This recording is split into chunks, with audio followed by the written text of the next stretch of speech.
When humans made their first official contact with the Vrathians, it was a momentous occasion in the history of intergalactic diplomacy. The spacecraft carrying the human delegation landed on the alien planet amid an atmosphere of both anticipation and caution. The humans were aware that they were stepping into a world completely different from their own one, where an advanced alien species had lived for centuries, untouched by the chaos of galactic wars and the struggles of survival that humanity had known for millennia. The humans had been preparing for this day for years, having studied the Vrathians from afar, learning their customs and language and establishing a rapport through years of careful communication. Yet nothing could have prepared them for the reality of the Vrathian society that awaited them. The Vrathians were a striking species, tall and graceful, their elongated forms moving with an elegance that belied their advanced age. Their skin shimmered with iridescent hues that changed with the light like a living reflection of the stars themselves. Their faces were sharp and angular, their eyes wide and intense, filled with a curiosity that bordered on obsession. Their culture had flourished in isolation for centuries, their cities sprawling on massive floating islands above a world that had never known war or disease. Their technology was awe-inspiring, but what truly set them apart was their approach to life and death. To the Vrathians, life was a simple cycle, one that demanded respect and stoic acceptance. Emotions were a luxury in their society, not to be indulged in or even expressed. There was a cold elegance to everything they did, a calculated precision that governed their interactions. Even their greetings were brief and formal. The human delegation stepped off their ship into a strange new world. Everything was different. The air, the colors, the smells, even the ground beneath their feet felt alien. And yet, as the Vrathians approached to welcome them, there was no hostility in their eyes, only that same intense curiosity. They had studied humanity for years as well, and while their understanding was limited, they were intrigued by the chaotic, unpredictable nature of human life.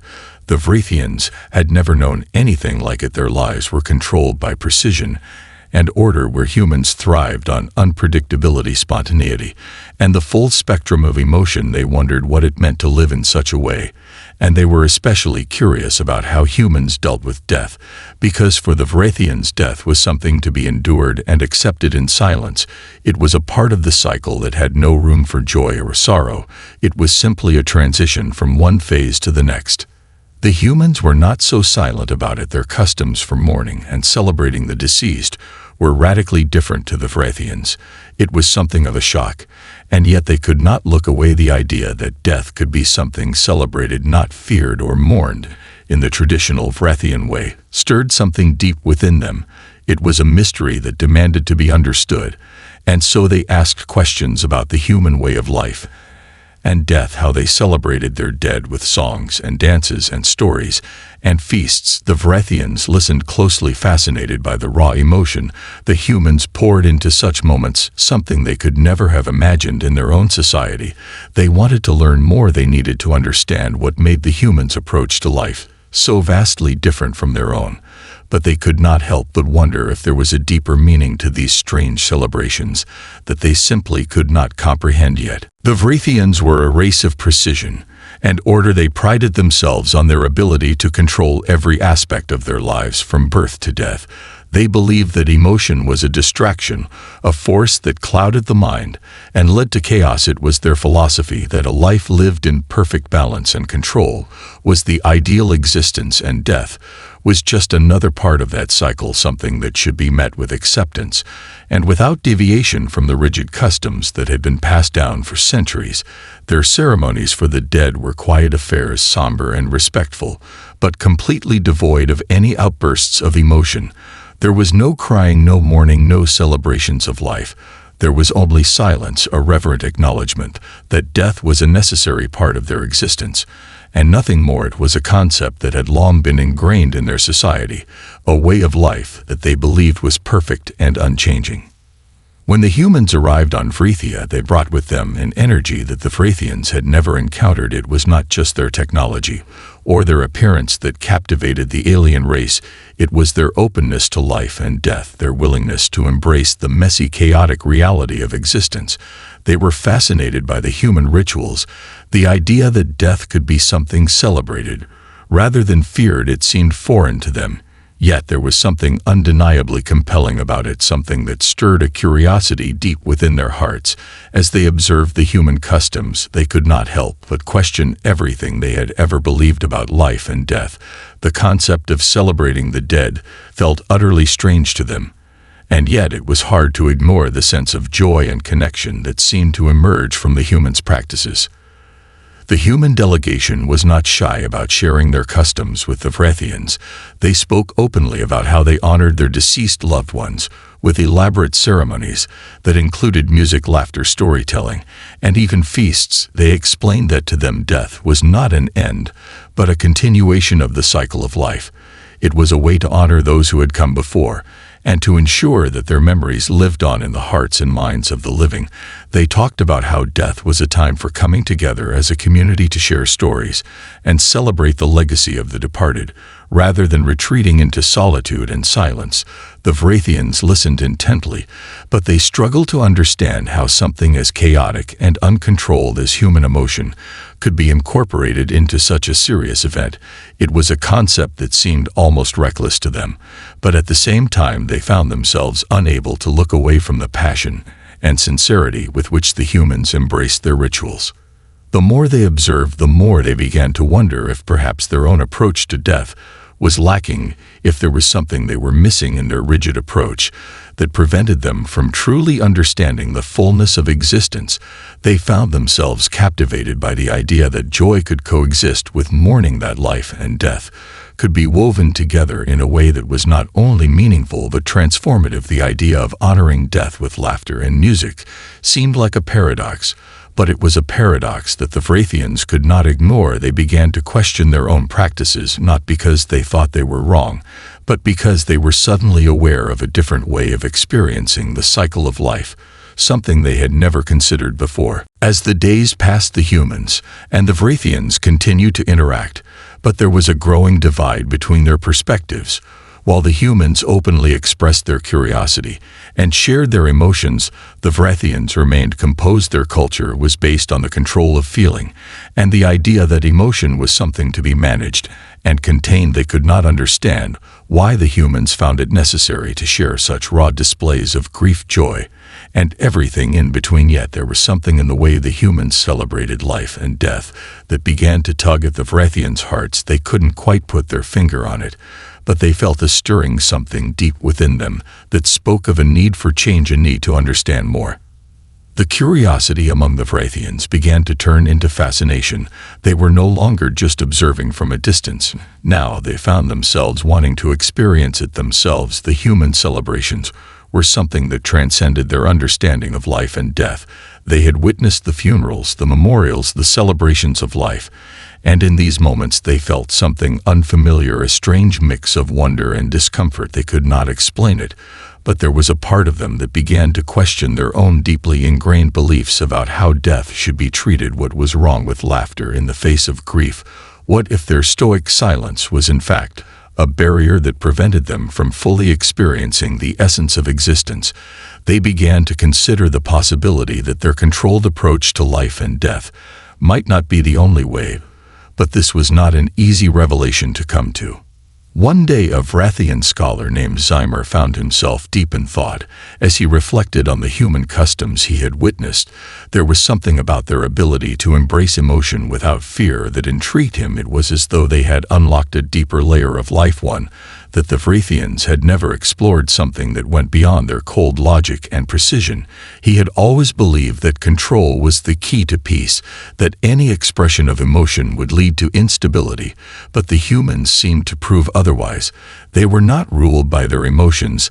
They simply allowed them to flow freely without shame or restriction. Zymer felt an intense desire to understand this better, to experience it for himself, and so he took a risk. He began to experiment with human rituals. Zymer's first experiment was small and private. He attended a memorial for one of the human delegation members who had passed away.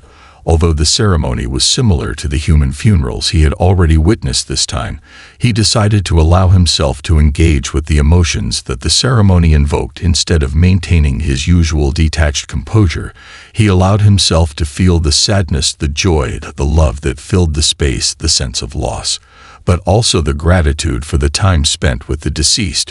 It was overwhelming and unfamiliar, but it was also exhilarating. For the first time, Zymor felt truly connected to the people around him, and to the life he had lived. It was as though the walls of his own carefully constructed world had come crashing down, and for the first time he saw life and death as a living, breathing, ever-changing force, something to be embraced with all its beauty and messiness, not something to be controlled or avoided. He left the ceremony with a new understanding, a sense that perhaps the Vrathians had been living in the shadows of their own emotions for far too long. He was not sure if he was ready to fully accept the human approach, but he knew that the way they viewed death and life was something he wanted to explore further, something that could potentially change everything he had ever believed about existence. As Zymor reflected on his experience at the Human Memorial, his mind was filled with a mixture of confusion and awe. He had felt emotions he had never allowed himself to feel before, a deep sense of grief, but also a warmth that came from remembering the life of the departed. It was as though the very act of celebrating death had allowed him to live more fully in the moment, to break free from the strictures that had long governed his existence. But there was still hesitation. The Vrathians were a species defined by their commitment to order and control, and Zymor knew that to embrace the chaotic nature of human emotion would be seen as a threat to the very foundation of their society. He was torn between the desire to explore this new way of living and the fear of what it might mean for the stability of his people. In the days that followed, Zymor found himself unable to shake the memory of the ceremony he had attended. He observed the other Vrathians around him, and noticed how distant they seemed, how emotionally detached. Their conversations were polite, but devoid of true connection. Their eyes lacked the spark of warmth or the glimmer of understanding that he had witnessed in the humans during their memorials. There was something painfully artificial about it all, a sense that the Vrathians had been living in a world where everything was calculated and measured, but nothing was truly felt. He found himself questioning whether they were truly living or simply going through the motions of existence. Zymor began to seek out others who might share his curiosity about human customs. He confided in a few close friends and colleagues who had also shown interest in the humans, but had remained hesitant to explore their way of life fully. Some were open to the idea of change, but feared the repercussions. Others dismissed it as a fleeting curiosity. But there were a few who, like him, were beginning to sense that there was more to life than the cold precision they had been taught to value. They began to hold private meetings to discuss the possibility of adopting some of the human practices into their own rituals. They were cautious at first, testing the waters with small gestures, like introducing music into their ceremonies, or allowing themselves a moment of silence to express their grief instead of suppressing it. It was small but significant progress, a crack in the armor of Vrathian tradition. The more they experimented, the more they realized that there was something liberating about embracing their emotions. It was not about abandoning their values of respect and reverence, but about expanding their understanding of what it meant to truly live. They began to integrate small human customs into their daily lives, sharing stories of their ancestors in a way that felt personal rather than clinical, holding quiet memorials for those who had passed, but this time with the understanding that it was not only the dead who needed honoring, but also the living who had experienced loss. The Vrathians began to feel a shift within themselves. They started to connect with each other in ways they never had before. It was subtle at first, a warmth in their interactions, a flicker of recognition that there was more to life than logic and order. They realized they had been holding themselves back from experiencing the full spectrum of what it meant to be alive. But even as the changes began to take root within their society, there was resistance from the more traditional factions of Vrathian culture. Many still believed that embracing human emotion would lead to chaos. They argued that it was impossible to balance emotion and logic, that the very foundation of their society would crumble if they allowed themselves to feel too deeply. The debates grew heated, and Zymor found himself at the center of it all. Some praised his courage for questioning the old ways, while others accused him of betraying the values that had kept the Vrathians safe for so long. He knew that the road ahead would be difficult, but he also knew that there was no turning back. The seeds of change had been planted, and the Vrathians could no longer ignore the pull of something deeper, something human. Zymor wondered if the true test was not whether the Vrathians could accept human customs, but whether they could learn to reconcile their emotions with their culture without losing their sense of self, without losing the very essence of who they were. It was a question he didn't have an answer to, but he was determined to find out. The first truly human-style funeral on Vrathia was set to take place in a small secluded grove, a location chosen by Zymor and a few others who had quietly begun to experiment with this new approach to death. The memorial was for a fellow Vrathian scholar who had passed away unexpectedly, and the small group had decided to honor her in a way that was radically different from their traditional practices. For the first time in their lives, they would attempt to bring emotion into the ritual rather than suppress it. The idea alone felt like a rebellion against everything they had been taught, but they were determined to see it through. Zymor stood at the edge of the grove, gazing at the arrangements. A fire pit was prepared at the center, surrounded by stones, where the attendees would gather. The scent of unfamiliar flowers filled the air, and music, soft and haunting, played in the background as the first notes filled the grove. Zymor could feel a tightening in his chest, the weight of what they were attempting to do pressing down on him. The ceremony began quietly with the usual solemn words of remembrance. The Vrathians who had gathered stood in a circle around the fire, their faces serious, but there was an unmistakable tension in the air. It was the first time they had openly allowed emotion to enter such a sacred space, and none of them knew exactly how to behave. After the initial silence, Zymor stepped forward and began to speak. He shared stories of the departed scholar, tales that were not just factual, but also personal and emotional. He spoke of her brilliance, her kindness, and the way she had touched their lives, not just as a colleague, but as a friend. For the first time in Zymor's life, he saw the faces of his people soften. There was no coldness in their eyes now, no impassive detachment. As he spoke, the circle around the fire seemed to tighten and grow warmer. The others began to share their own stories, their own memories of the scholar, their voices wavering at times with the weight of their feelings. But they kept speaking, sharing the parts of themselves they had always held back in silence. Each word they spoke felt like a release, like breaking free from a long-held restraint. As the ceremony continued, Zymor noticed something remarkable. The Vrathians, who had been so rigid and composed before, were no longer distant. They were present in a way that felt real. They laughed when one of the stories turned humorous. They cried when the grief of loss became too overwhelming. And yet the grief was not something they feared, it was something they embraced. It was as if they had been waiting for permission to feel. They had been so accustomed to holding it all in, but now they were learning that it was okay to let it out. And in that moment, they were no longer just a group of people going through the motions of a ritual. They were connected to each other in a way that was deeper than anything they had experienced before.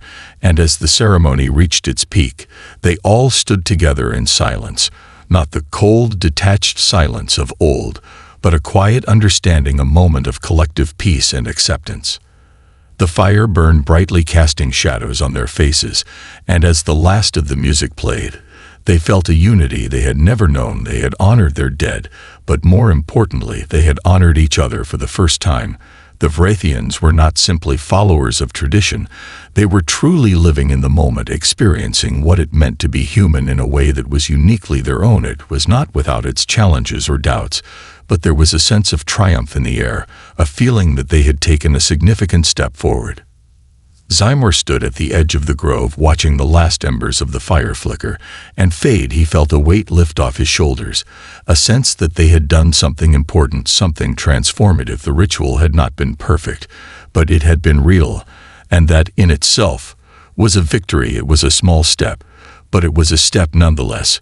And as he looked around at the faces of the other Vrathians, he saw something new. There was no longer fear or resistance, only a quiet curiosity about what the future held, about the possibility of embracing more of the messy beauty of life and death together. In the days following the memorial, Zymor noticed subtle changes within the Vrathian community. The atmosphere felt different. There was a warmth to the way people interacted with each other, a kind of openness that had not been present before. It was as if the walls of restraint that had long defined their society were beginning to crack in the most unexpected ways. Some Vrathians would pause during conversations, to listen more intently to one another. Others began to share stories of their own loved ones, stories they had kept locked away for years, stories of joy and lost triumphs, and regrets, all things they had never allowed themselves to express before. For the first time in Zymer's life, the air around him felt charged with a kind of energy he had never experienced. The Vrithians were beginning to understand something important, something they had never known. They were starting to feel what it meant to be truly alive.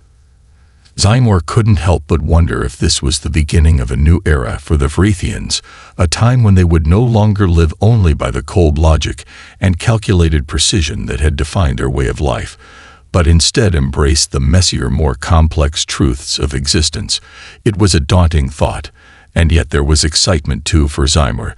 There was no turning back now.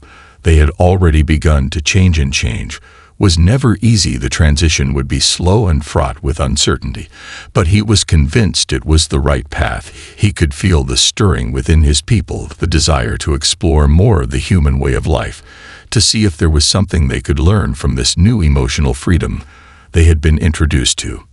Despite the excitement, there was still resistance. Some Vrithians were deeply uncomfortable with what was happening. They couldn't understand how embracing emotion could possibly be beneficial. They feared that it would lead to instability or chaos, a breakdown of the careful order that had governed their society for so long. These traditionalists argued that emotion was dangerous, that it had no place in their civilization.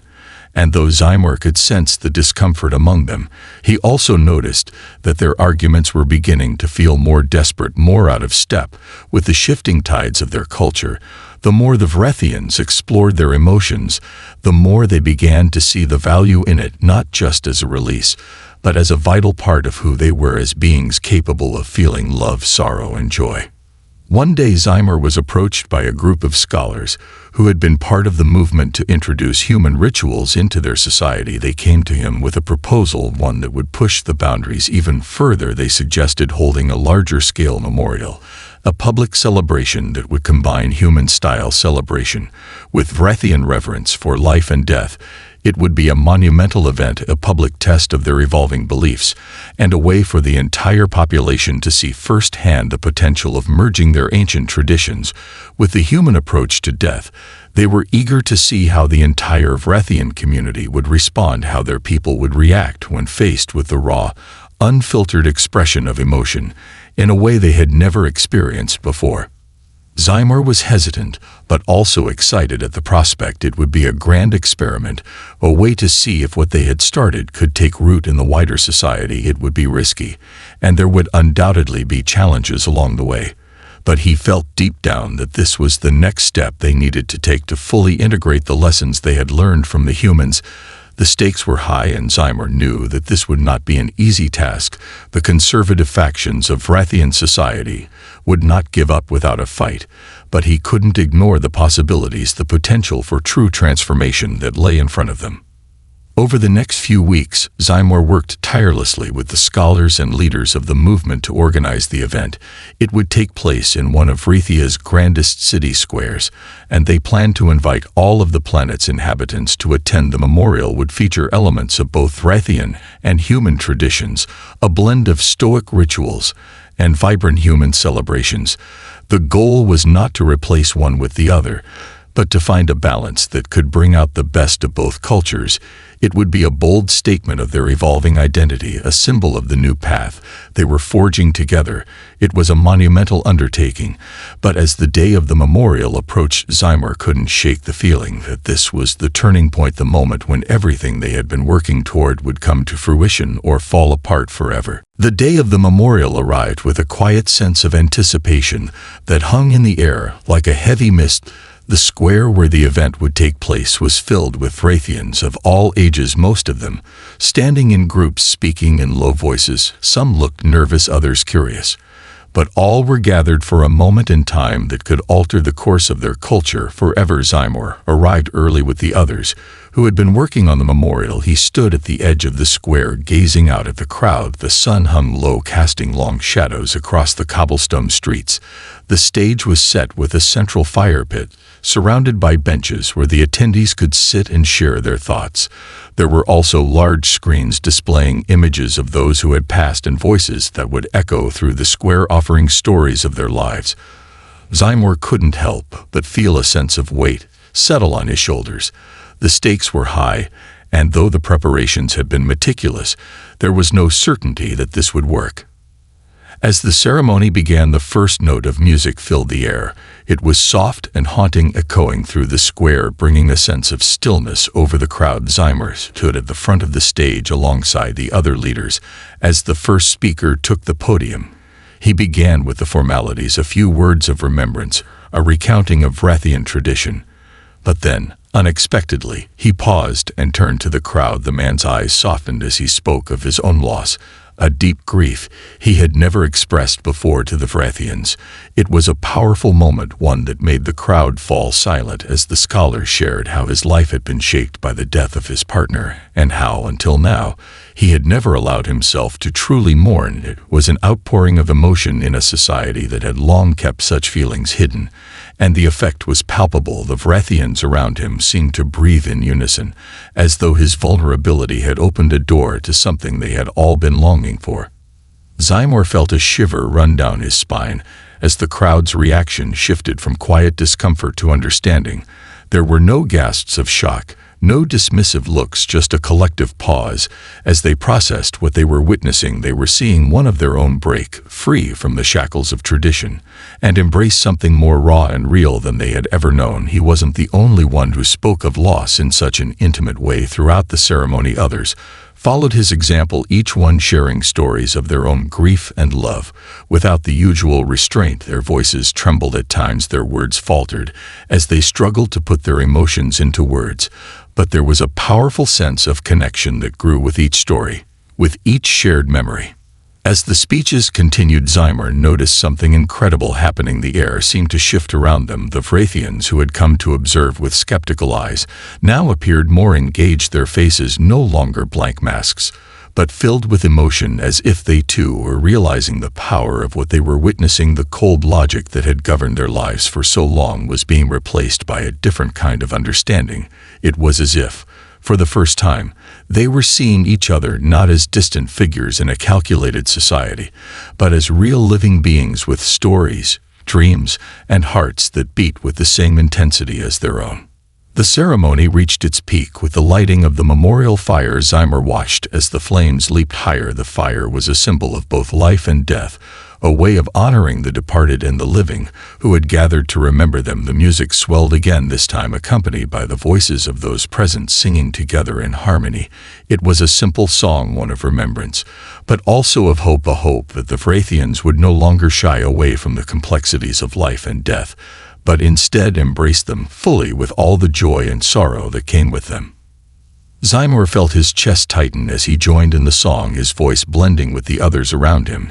He realized in that moment that this was no longer just a ceremony. It was a turning point for their culture, for all of them. They were no longer just honoring the dead, they were embracing life in its entirety. And as the fire burned brightly before them, Zymor knew that whatever happened next, their society had already been forever changed. The days after the memorial passed with an air of uncertainty, but also a strange sense of relief, as if a long-held tension had been released from the very fabric of Vrathian society. The ceremony had been a success beyond Zymor's expectations. The change was not instant, nor was it easy, but there was a noticeable shift in the way people interacted with one another. The barriers of emotional restraint had not entirely vanished, but they had been loosened, and there was a new willingness to engage with the messiness of life. The Vrathians, who had once hidden their feelings behind the walls of tradition, were now beginning to embrace their emotions. They spoke more freely about their losses, their joys, and the complexities of their lives. It was as if a door had been opened, and though many hesitated to step through it, there was no denying the pull to explore a new way of being. Zymor moved through the streets of the city, observing the changes around him. He saw groups of Vrathians laughing together, sharing memories of their families, or speaking of challenges they had overcome. There were more spontaneous gatherings than before, moments where people simply talked with one another about things that mattered, not just the work or the cold facts that had once defined our conversations. There was a warmth to their interactions, a sense of community that had been absent for so long. Even the older generation, the most resistant to change, began to show signs of acceptance. They would not speak openly of their emotions, but they began to linger a little longer in conversation. They began to share more personal stories in their quiet way. Yet the journey was far from over. The resistance was still strong among many Vrathians, especially those who believed that emotion was a threat to their order. The conservative factions of society began to question what they had witnessed at the memorial. They feared that the newfound emotional openness would lead to chaos. They saw it as a sign of weakness, a breakdown of the very principles that had kept their society stable for millennia, and they made their voices heard. The debates in the public forums grew heated, with the traditionalists calling for a return to the old ways. They argued that the Vrathians were losing their identity, and that the embrace of human customs would lead to a downfall of their civilization. Zymor knew that this was the crucial moment, a time when they would either commit fully to the path they had begun to walk or retreat into the safety of their old beliefs. The pressure was immense. The weight of an entire civilization's future seemed to rest on their shoulders. He had worked tirelessly with his allies to foster the changes they had seen, but now he had to face the reality that not everyone would be willing to make this transition. Not everyone would embrace the vulnerability that came with sharing one's true self. But Zymor could not deny the progress they had made. The shift was undeniable, and though it was not perfect, it was real. In the midst of this turmoil, a figure approached Zymor. It was Renal, an elder who had been a staunch opponent of the changes he had seen around him for weeks. He had spoken openly about his fear that the Vrathians were losing their way. But now he stood before Zymor with a thoughtful expression, his posture no longer one of rigid authority, but one of quiet contemplation. Zymor greeted him with a mixture of curiosity and wariness, unsure of what to expect. "I've been watching," Reinl said, his voice calm but tinged with uncertainty, "and I must admit I am conflicted. There is something in what you are doing, something I cannot deny, but I still fear it is a slippery slope." Zymor nodded, knowing that this conversation would not be easy. "I understand your concerns, Reinl, but we are not abandoning our principles. We are simply expanding them. We are learning to live more fully, embracing all parts of life, including the emotions we have long suppressed. It's not chaos, it's a balance between control and freedom." Reinl stood silently for a moment, his eyes searching Zymor's face, as though trying to find the truth in his words. "Perhaps there is merit in what you say," he finally muttered. "Perhaps the old ways have kept us safe, but they have also kept us from truly living. Maybe there is more to life than order and logic." Zymor felt a spark of hope at Reinl's words. The elder's change of heart was a small victory, but it was a victory nonetheless. "I believe there is more, Reinl. I believe we are on the verge of discovering a new way forward, not one that ignores our past, but one that builds on it with a fuller understanding of what it means to be alive." Reinl looked at him for a long moment before nodding slowly. "I will keep an open mind, Zymor, but I will also watch carefully to see where this path leads us." He turned and walked away, his steps slower than usual but somehow lighter than before.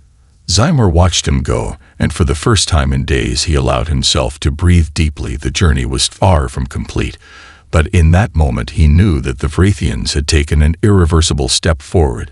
They were no longer just living in the shadows of their emotions, they were learning to live with them.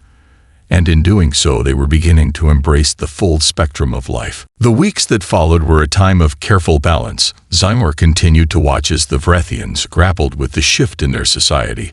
Some embraced the changes wholeheartedly, while others remained cautious or outright resistant.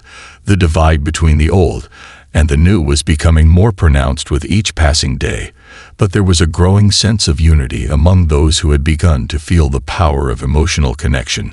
They weren't all completely comfortable yet, but they were learning to step out of their comfort zones. They were beginning to see that their emotions didn't have to be a threat to their society, but a way to strengthen it, to make it more whole and human in ways they had never imagined before. Zymer had been a key part of this transformation, and while he was proud of how far they had come, there was still so much work to be done.